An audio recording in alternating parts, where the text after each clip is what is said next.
മാഞ്ഞുപോകുന്ന ശീലങ്ങളും രീതികളും തിരിച്ചുപിടിക്കാൻ കുടുംബശ്രീ പ്രവർത്തകർ നടത്തുന്ന ശ്രമങ്ങൾ പ്രത്യാശ പകരുന്നു.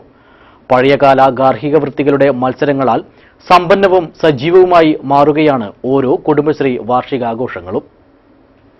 ഗാർഹിക വൃത്തികളുമായി ബന്ധപ്പെട്ട മത്സരങ്ങൾ കൊണ്ടും പരിപാടികൾ കൊണ്ടും സമ്പന്നമാവുകയാണ് കുടുംബശ്രീ വാർഷികാഘോഷങ്ങൾ. ഉപകരണങ്ങളിലേക്കും യന്ത്രങ്ങളിലേക്കും വഴിമാറിയ വീട്ടുജോലികളും സാധനങ്ങളും തിരിച്ചുപിടിച്ച് ആരോഗ്യവും അതുവഴി ഗ്രാമീണതയും തിരിച്ചുപിടിക്കുക എന്നതാണ് ഇത്തരം ഉദ്യമങ്ങളിലൂടെ ഇവർ ലക്ഷ്യം വയ്ക്കുന്നത്. ഇതിന്റെ ഭാഗമായി അജാനൂർ പഞ്ചായത്ത് CDSന്റെ നേതൃത്വത്തിൽ കിഴക്കൻകരയിൽ നടന്ന കുടുംബശ്രീ വാർഷികാഘോഷവും ഇത്തരം മത്സരങ്ങളാൽ സമ്പന്നവും സജീവവുമായിരുന്നു. തിണ്ണയിലിരുന്നും മുറ്റത്തിരുന്നും മുത്തശ്ശിമാരും അമ്മമാരും ചൂൽ നിർമ്മിച്ചിരുന്നത് പുതുതലമുറയ്ക്ക് കേട്ടുകേൾവിയായ കാര്യമാണ്. എന്നാൽ പഴയ തലമുറയും പുതുതലമുറയും കൂട്ടായി നിലത്തിരുന്ന് ചൂല് നിർമ്മിച്ചത് പഴയ തലമുറയ്ക്ക് പോലും ഇവിടെ കൗതുക കാഴ്ചയായി. മത്സരാർത്ഥികളുടെ ആവേശം കാഴ്ചക്കാരിലേക്കും എത്തിയതോടെ മത്സരത്തിന് പൊലിമയേറി.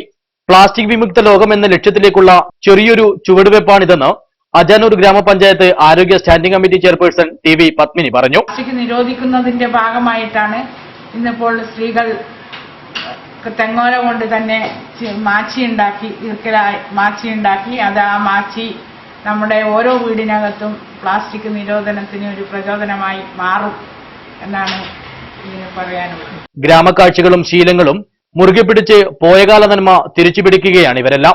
ADS chairperson Shailaja, CDS chairperson Devi, Usha, Madhavi, Rajitha, Sena തുടങ്ങിയവരാണ് കിഴക്കൻകരയിലെ കൊഴുപ്പേറിയ കുടുംബശ്രീ വാർഷികാഘോഷത്തിന് ചുക്കാൻ പിടിച്ചത്.